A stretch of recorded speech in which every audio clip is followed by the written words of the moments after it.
Hi friends, today we are going to discuss another design pattern called rate limiting pattern. As the name suggests, this is a very simple pattern which can solve your very complex use cases. Let's see what this is all about.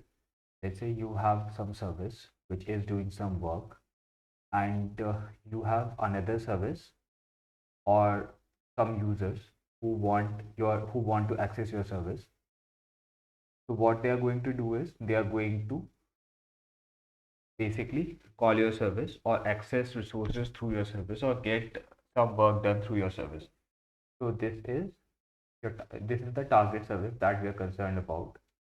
Now everything is well and fine when everything is under control.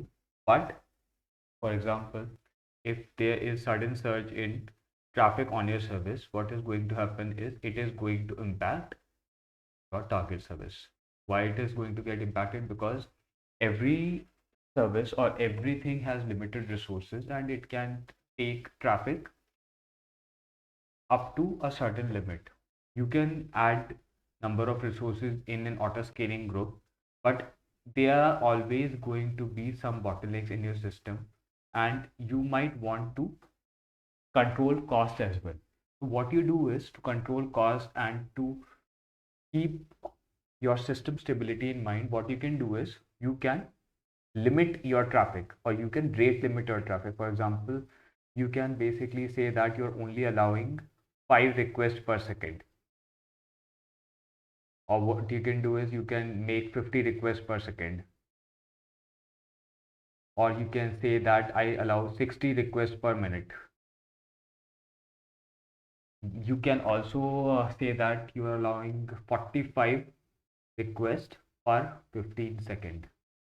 So it is all about you are limiting the rate at which someone can get some work done through your service. And what is going to happen when your rate limit or the rate at which you allow your system to be accessed is breached? For example, if any service or this rate limiting is breached, then you can return 429 or you can return a particular error which the clients that have integrated with your service must understand to handle that properly. So for example, if you're concerned about API calls, a system making API call in a microservice architecture, this is service one, this is your target service, it is making an API call. Everything is well and good when the rate limiting is not breached. Once rate limiting is breached, your service can throw 429. What is going to happen is it is going to give response, HTTP response. It can give HTTP response 429, which means rate limiting has been breached or your request have been throttled. With this, you can say how much requests are left. For example, what you can do is with each request, your target service can respond with the number of requests that are left. This is service, this is the target service, this makes a get request or port request or any post request or any put request. It can return X limit left.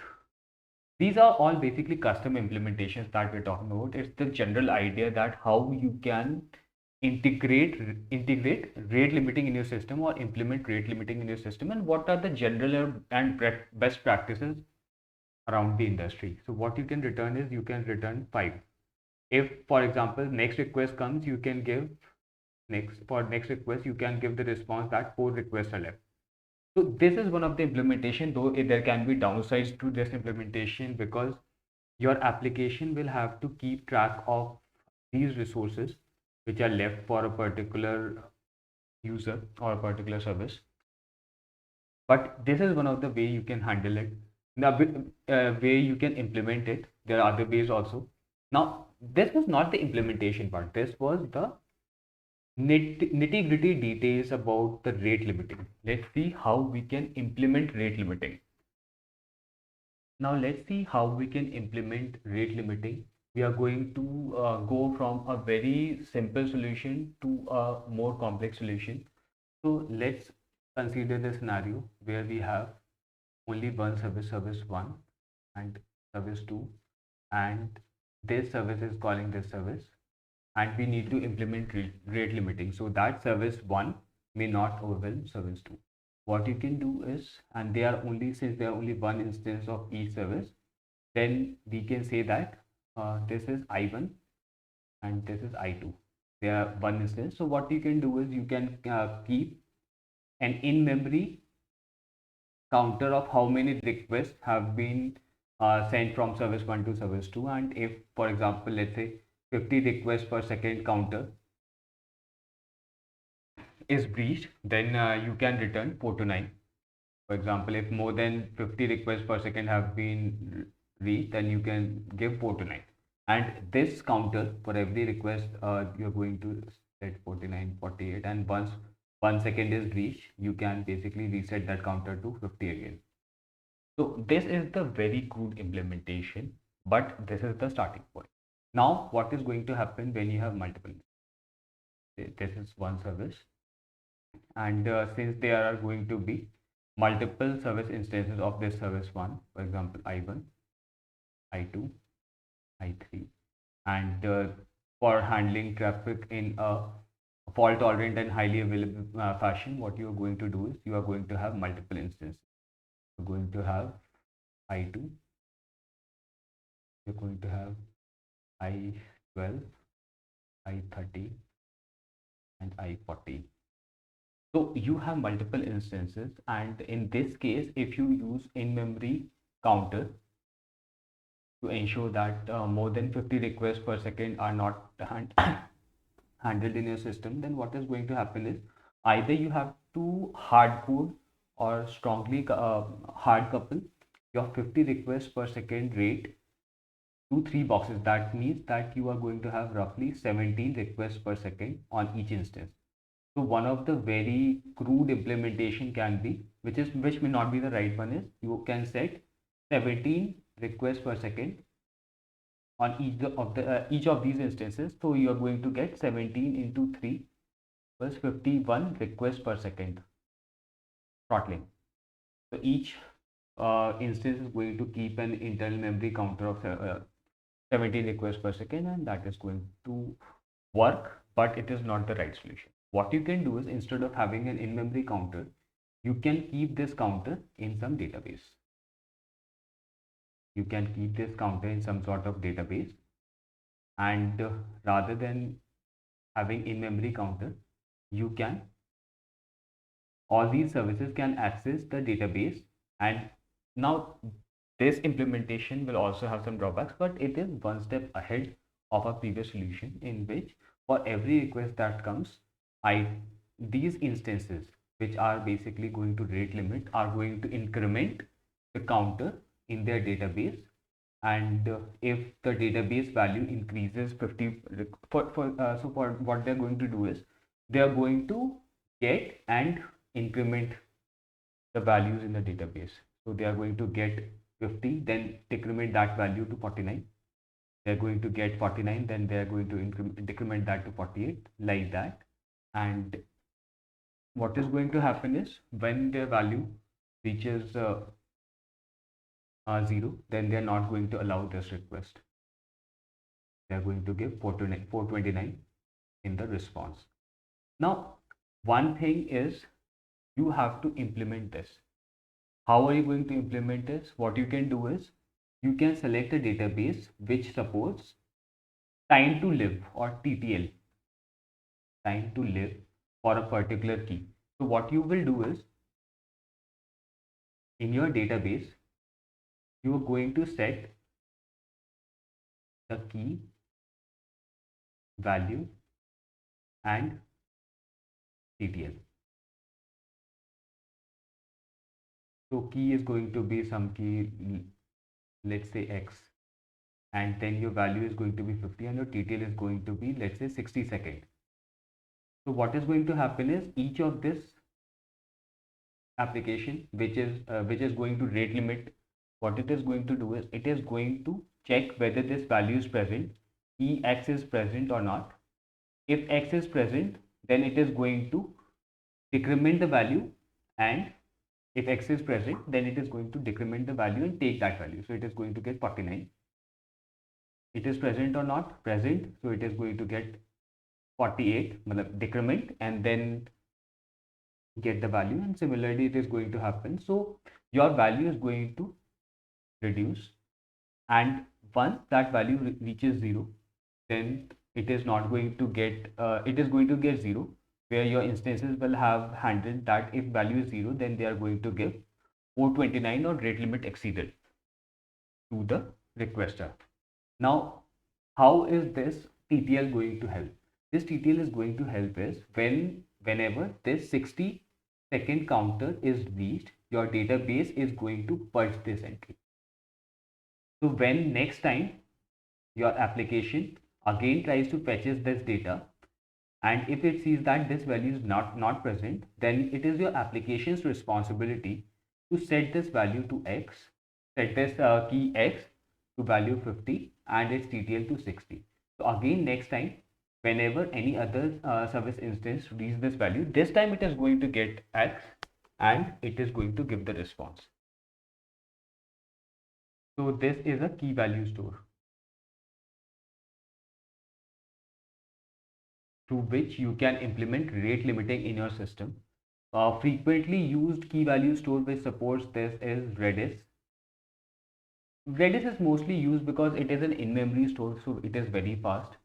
Since we don't want to keep this in memory of the instances on which your code is running, so you can keep an external in-memory store like Redis, where you are going to get and set the value for your rate limit and its TTL, and Redis is going to handle the TTL expiration. So once that time to live of a particular key is expired, it is not going to be accessible, and your application has to set that key again to its respective rate limit value along with its TTL, and your rate limiting system is going to work. So to understand an improvement in this pattern that we have just seen, let's try to recap what we have seen. We've started with an in-memory store of a counter, and once that counter was decremented on each request and it reached 0, then you started throwing rate limiting errors. Now when you had multiple instances, then keeping in-memory counter is going to create issues. It is going to hard couple your infrastructure with your code. So what you did was you brought that counter outside your application and stored it inside some external store. This external store can be Redis, it can be Memcache, or it can be any other external store that you want to use. And you were using this external store to store the rate limiting value, the key, and the time to live. This time to live decides what is the rate limiter. For example, in this case, you're having 50 requests per 60 seconds. That means 50 RPM, requests per minute. You can also have another rate limiting key which is having 150 requests per 1 minute, 1 second. So this key is going to be reset every 1 second. Now, what is the drawback for this implementation? One of the drawback for this implementation is you are incrementing or decrementing the counter values for each request that is coming.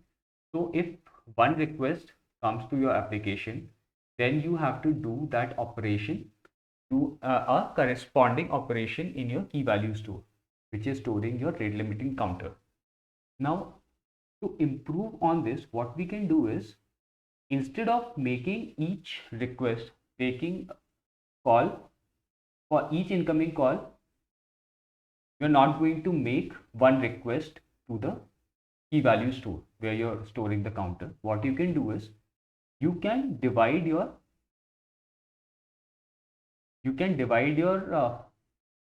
application, not application, but you can divide your rate limiting values, and you are going to partition them. For example, let's suppose we had rate limiting for 100 requests per minute.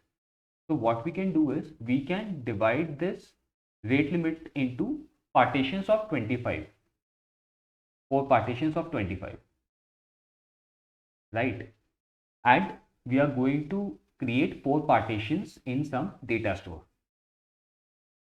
right, which provides exclusive lock on it. There are multiple data stores which provides exclusive locks on blob storages. Azure provides it.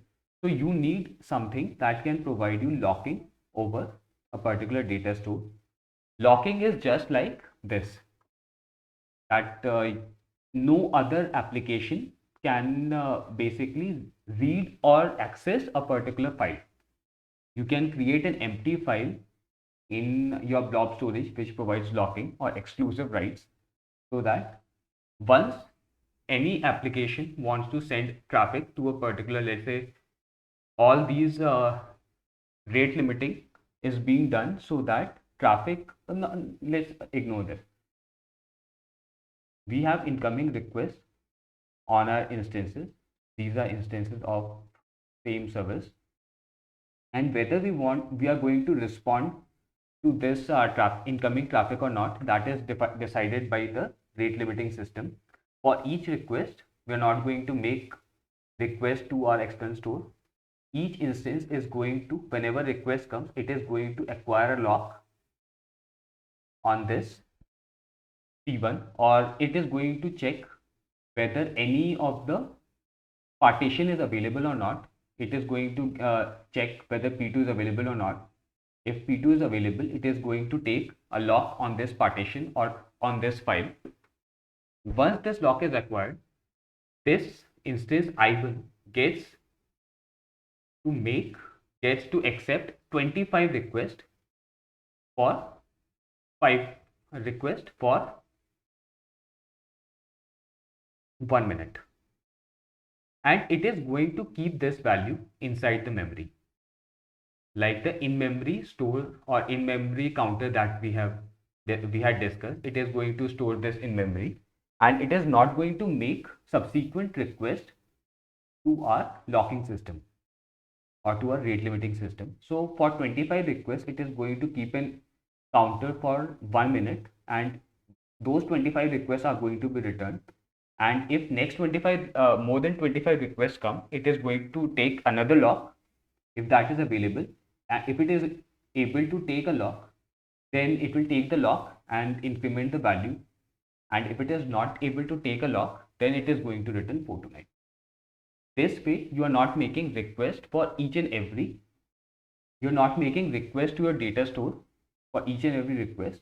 You are partitioning your rate limits, and then instances are basically racing against one another to get hold of these partitions, and these locks which are taken expire after 1 minute or whatever is the duration of lock that you want. If you had 1 hour locks, then you will divide, for example, if this were 100 requests per hour, then you will have locks for 1 hour, right? So in this way, what you're going to do is you have divided your rate limit into partition, and these partitions are available for exclusive locks by the application. And if the locks have been assigned to a particular instance, it is going to keep that counter value in memory and going to serve the request if that counter is non-zero. Once that counter becomes 0, it tries to take another lock. If lock is available, well and good, request goes through. If lock is not available, then rate limiting error is returned to the application. So this is another way of implementing rate limiting.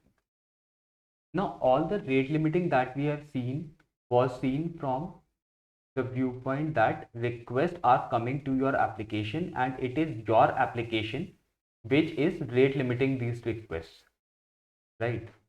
So you were the target application. Now let's suppose you were the target application.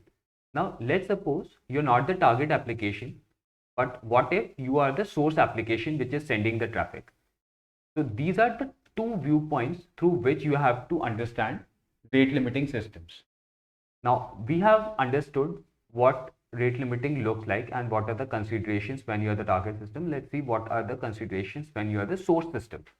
Now when you are the source system, you are sending the request, and this is the target system which is rate limiting. So what are the things that you should keep in mind? One, when you are sending the request and that requests are possible to be rate limited by the application. So you should build your you should build your application with few things in mind. One of them is retry.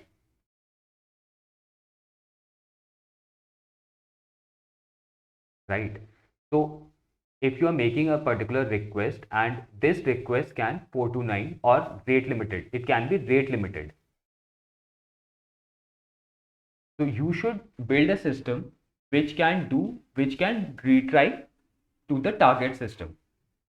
By retry, I mean that it can resend the request or resend to get that work done. Another thing that you have to keep in mind is you have to understand the rate limiting that has been implemented by the target system. Generally, what happens is when target is rate limiting, it can provide you hints as to when to send the next request or how much limit is still left with your system. So it can basically send your target system can send X try after header. It can send another header called X try after, let's say it sends 10 seconds.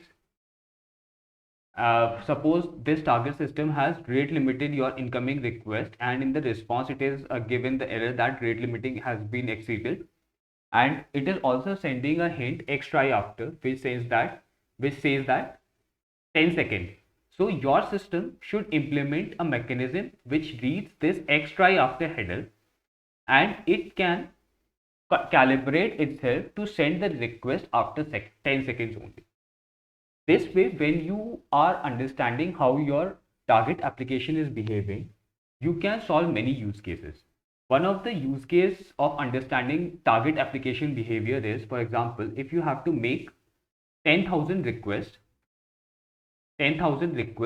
to from your application, this is your application, this is your target application, which is rate limiting. It is rate limiting. It has rate limiter in it.